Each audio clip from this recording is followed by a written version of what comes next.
State representatives selected Republican Jeff Hickman today to be the new House Speaker. Speaker Shannon, fellow members and guests, I stand before you incredibly humbled, maybe a bit overwhelmed at the task ahead, but I want to say thank you.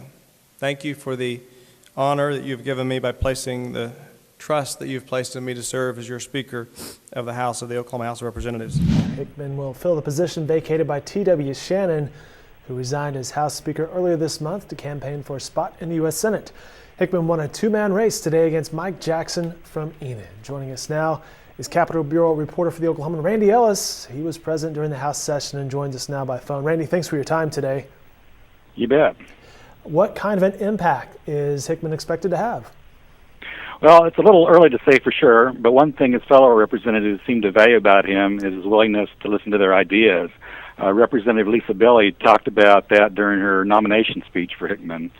Hickman's predecessor, T.W. Shannon, was pretty much a hardline conservative in his views and tended to stake out positions early and stick to them. Hickman is viewed by some as more flexible and moderate, but we'll see what happens. Yeah, I was noticing on Twitter today that they said they gave him a standing ovation afterwards.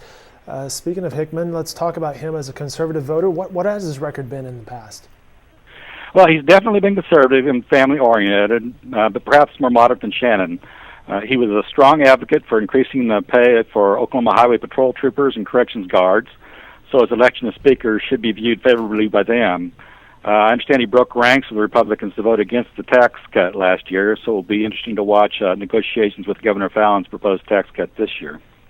Got you. We're speaking with Randy Ellis via phone at the state capitol today as Jeff Hickman has been voted in as the new House Speaker. And Randy, one last question for you. Will his election mean a change in the House's position on any issues?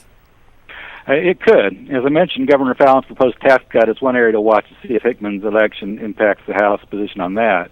One of the big debates out here is what to do about gross production taxes.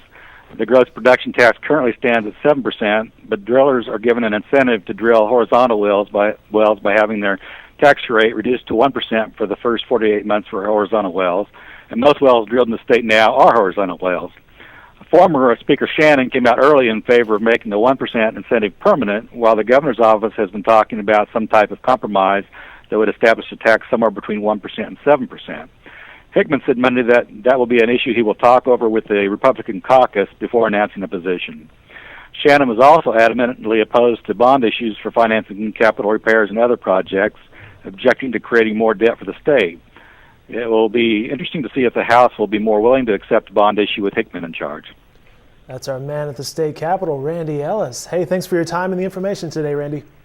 You're welcome. Hey, more coverage from Mr. Ellis can be found every day in the Oklahoman. He'll be out at the Capitol all through the session and online at newsok.com.